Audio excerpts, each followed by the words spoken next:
UPSC 2024 தேர்வில் தேர்ச்சி பெற்ற மாணவர்களை தமிழ்நாடு ஆளுநர் ஆர்.என். ரவி சென்னை கிண்டியில் உள்ள ஆளுநர் மாளிகையில் நேரில் அழைத்து வாழ்த்துக்களை தெரிவித்தார். இதுகுறித்து எமது செய்தியாளர் ஜெயலானி வழங்கும் கூடுதல் விவரங்களை தற்போது கேட்கலாம். ஜெயலானி, யுபிஎஸ்சி தேர்வில் தேர்ச்சி பெற்ற மாணவர்களை ஆளுநர் சந்தித்து வாழ்த்து தெரிவித்திருக்கிறார். இது பற்றிய விவரம்.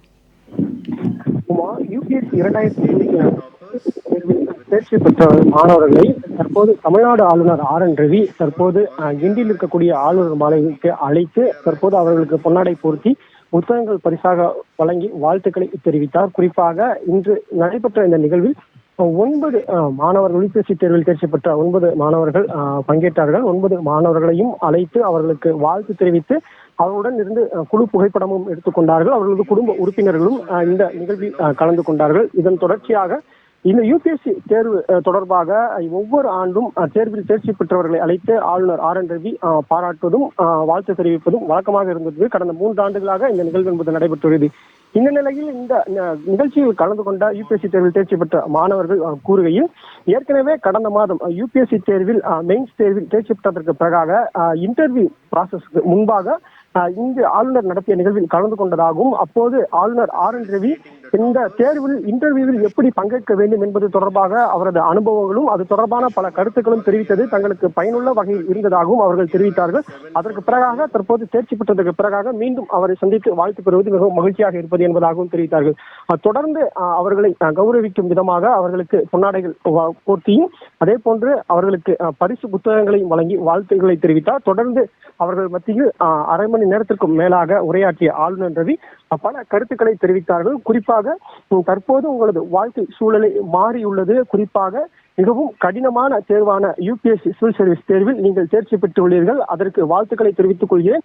உங்களது பெற்றோர்கள் அனைவரும் தற்போது உங்கள் மீது மிகுந்த மகிழ்ச்சியில் நம்பிக்கையும் வைத்துள்ளார்கள். அதனை நிச்சயம் நீங்கள் நிறைவேற்றியுள்ளீர்கள் என்பதாக தெரிவித்தார். அது மட்டுமல்லாமல் தொடர்ந்து யுபிஎஸ்சி தேர்வில் தேர்ச்சி பெற்ற மாணவர்களுக்கு அறிவுரைகளையும் வழங்கினார். குறிப்பாக யுபிஎஸ்சி தேர்வில் தேர்ச்சி பெற்ற நீங்கள் உங்களது பொறுப்புகள் தற்போது அதிகரித்துள்ளது, அதனை நீங்கள் கவனத்தில் கொள்ள வேண்டும் என்பதாக தெரிவித்தார்.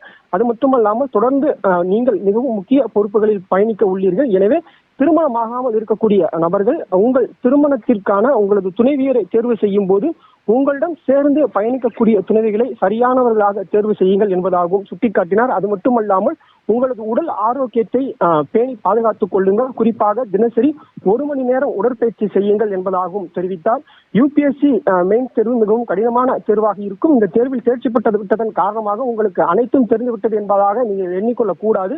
தொடர்ந்து நீங்கள் கற்றுக்கொண்டே இருக்க வேண்டும், புத்தகங்களை தொடர்ந்து வாசிக்க வேண்டும் என்பதாகவும் தெரிவித்தார். அது மட்டுமல்லாமல் இந்த பொறுப்புகளை குறித்தும் நீங்கள் முழுவதுமாக அறிந்து கொள்ள வேண்டும்.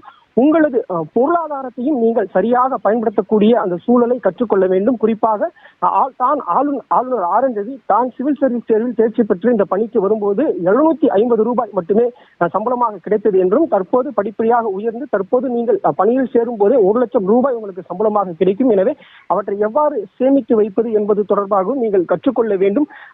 தேவையற்ற செலவுகளை குறைக்க வேண்டும் என்பதாகவும் அறிவுறுத்தல்கள். குறிப்பாக 4 அறிவுறுத்தல்கள் என்பது இந்த யுபிஎஸ்சி தேர்வில் தேர்ச்சி பெற்றவர்களுக்கு வழங்கியிருக்கிறார். குறிப்பாக இந்த பொறுப்பை உணர்ந்து கொள்ள வேண்டும். அதே போன்று அவர்களது உடல் நலத்தினை பேணி பாதுகாக்க வேண்டும். தொடர்ச்சியாக கல்வி கற்றலை நிறுத்தக்கூடாது, தொடர்ச்சியாக கற்றுக்கொண்டே இருக்க வேண்டும். புத்தக வாசிப்பின் அவசியம் குறித்தும் எடுத்துரைத்தார்.